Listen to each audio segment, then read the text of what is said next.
Hey there, it's Dr. Jim. Thanks for stopping by. The episode today is focusing on the behavioral interview. It's a very specific type of interview process, and it's good to know it. So I'd like to introduce some things about it, and then it's good for you to practice so that you can master the behavioral interview. So if you're watching me now, you might be an individual who interviews a lot of candidates for your company or your organization. And you might use a lot of different techniques, lots of different methods and styles.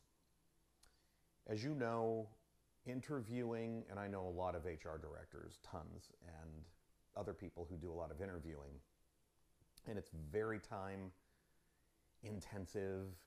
It's very energy intensive.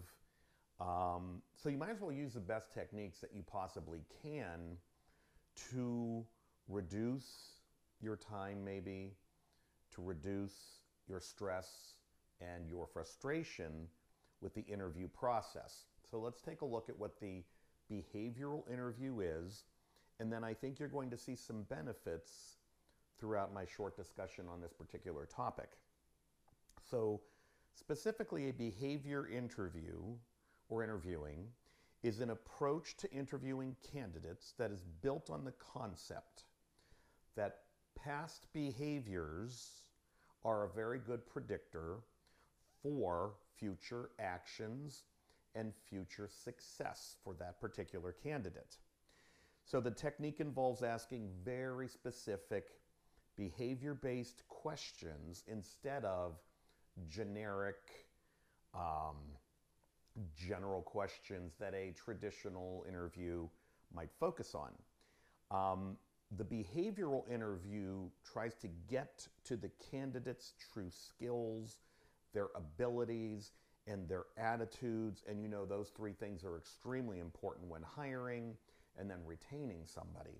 They're also important for training purposes.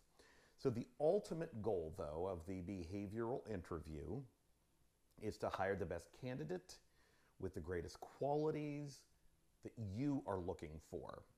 The interview techniques help you find the best fit between the person and the organization and brings the two together.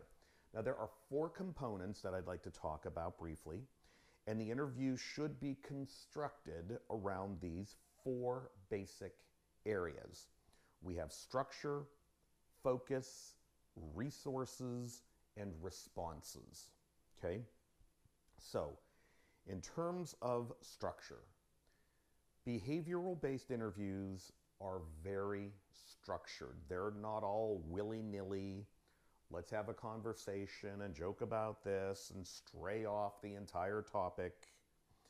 The focus is on how, the word how is important, how a candidate achieved what they have accomplished in the past instead of what they have accomplished. Think about that. So I'm talking to you right now and I say, well, tell me about what you've accomplished so far. I did this, I did that, I did this and that. Okay, tell me how you did each one, because the how is the behavioral part. Now I'm peering into their brain and I'm looking at how it works and how their behaviors have gotten to where they are now. So that's a very, very important part of this. Focusing on the how. And it's much easier for somebody to tell you what they did. It's more challenging for them to tell you how they did it. Okay, so remember that. Most traditional interviews rely on a resume and a job description, very traditional.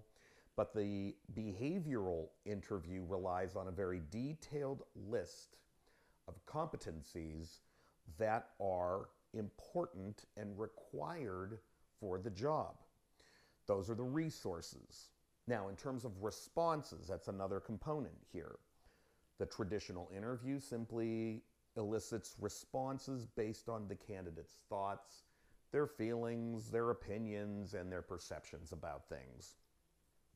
The behavioral interview attempts to uncover facts about a candidate's past performances and then predict how they will perform in the new position.